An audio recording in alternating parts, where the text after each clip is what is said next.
want it? Or- Yeah, I want it. I want it. Do you want it? We really love you guys in a manly way. The movies are coming today. Well, you know what?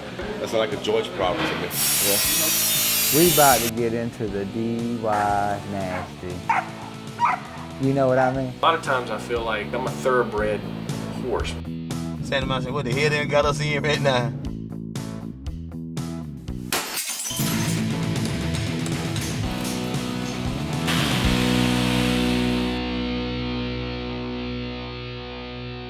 This is John Jeffcoat, and he works for Emergency Water Removal. John is a catch-all. He does all the jobs that nobody else wants to do at emergency water removal. John is really intelligent.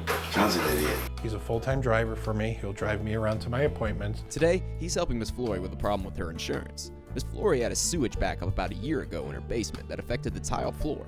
Her insurance determined that the floor was not significantly affected, but willfully failed to acknowledge that the floor is made of disintegrating asbestos building materials. They are definitely in the wrong. They sent a non-asbestos guy down there to give you a professional asbestos opinion. He's gonna have her to send me the information about my personal loan. A whole year. A year later. Year later, and nothing was said about it. But my case closed. Yeah, that's what All my stuff got to be thrown out. But that's not what this story is about. John works really well with customers, but sometimes he follows directions and sometimes he tells them that we're going to repair their entire house for $500. And that's the case for a little job in Tucker, Georgia. Upon initial inspection, John told the Simpsons that complete demolition and restoration of their bathrooms will be covered by their insurance company, and that emergency water removal will be more than happy to take the job. However, the Simpsons insurance company only found cause for a $1,500 payout, significantly below the $4,000 that emergency water removal needed for the job. Tim is furious. You see, at emergency water removal, if they say your job will be covered by insurance and it later turns out they were wrong in that assessment, they will still pay to complete the scope of the job that they originally said will be covered. And Tim has no problem sticking to this guarantee, but he's having doubts about sticking with John. So to save his friend and driver, George makes a bet with Tim. George bets that his guys at PCS can demo the bathrooms in Tucker quicker than Tim's guys can demo their job the same day, which is an old house in Decatur. My guys are better than George's guys.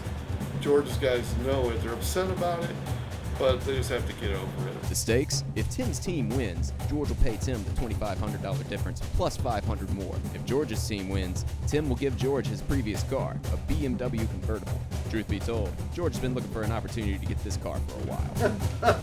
That's good to me. The next day, demolition begins. With his main man Pete out of town, George taps Omar and Pete's son Brian for the demo.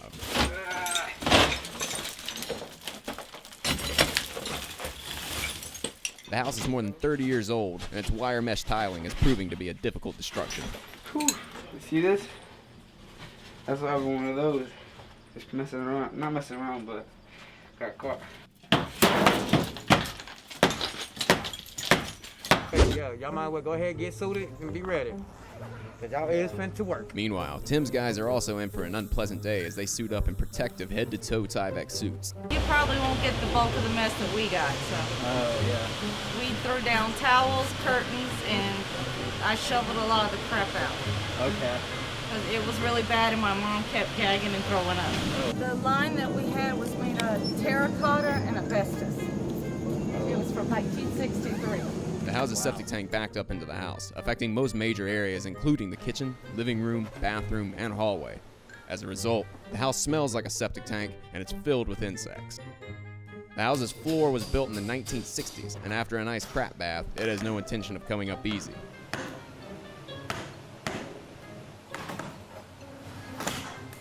After an hour and a half, backup arrives, even if they wish they hadn't.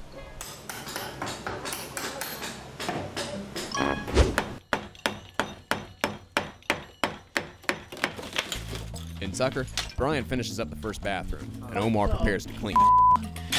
This is worse than FEMA. But there's still an entire bathroom to go.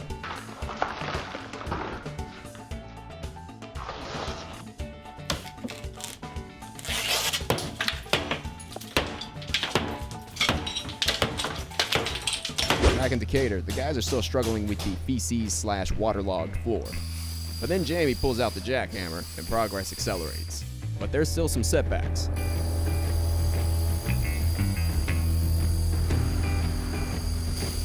The especially when an unnaturally thick wall starts eating saw blades.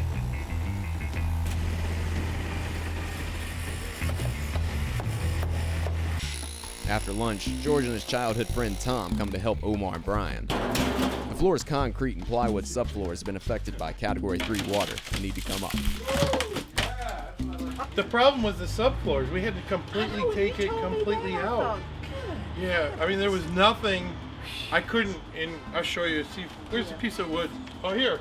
If you look at that right there, that's actually a moldy, I won't say it's black mold, but it is some type of mold.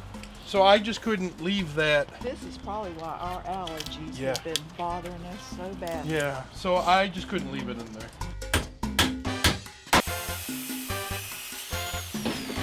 After taking up the floor, a new subfloor is put down so the guys can tear out the old drywall. Hey, we got a floor! Unfortunately, George's celiac disease is acting up after a delicious pizza stuffed with wheat for lunch. Damn, you stink, George. What do you mean? I don't stink, my ass stinks. Wait, clearing the room again. Yeah, man, easy. Dude. Come on, man. What's wrong, Omar? Crazy. Meanwhile, the guys in Decatur have their own smells to deal with.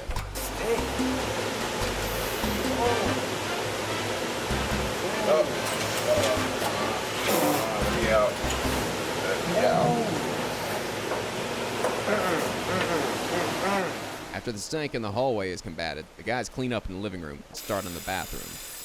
But as George's guys are cleaning up in Tucker, Tim's guys are still having a hell of a time taking up that tile in the bathroom. The final score at the end of the day, George, car. Tim, minus $2,500 and a car. But the job's not done yet. The next day, Omar and Juan get started on the drywall.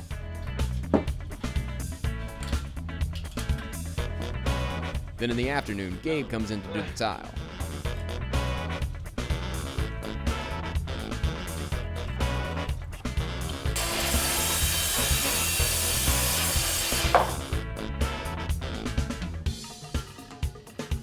George arrives later in his new prize.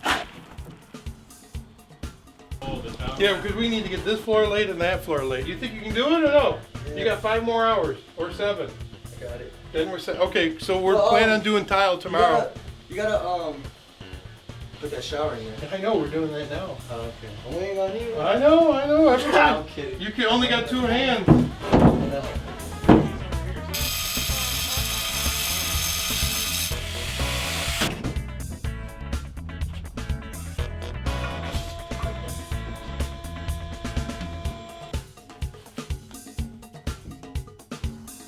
The next day, the floors are laid down and Pete is finally back in town to help put the finishing touches on the bathrooms.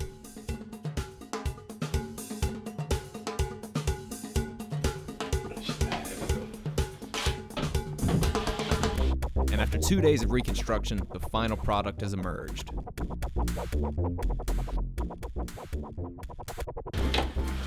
Instead of dropping here, anywhere, we're done here. Now comes the most important thing. And the sign off.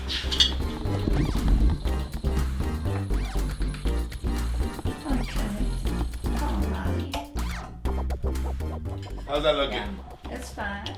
All right. Everything's work. You have no leaks. Everything's good. You can enjoy your shower tonight if you like. Well, I'm gonna have to get some curtains. Oh, you know what? Hold on. Hey. There you go. I just need you to sign off for me. Maybe you're happy with everything. Everything's done. Okay. So in the end, a disabled woman got an accessible bathroom, George got a car, and John still has a job. I guess everyone lived happily ever after.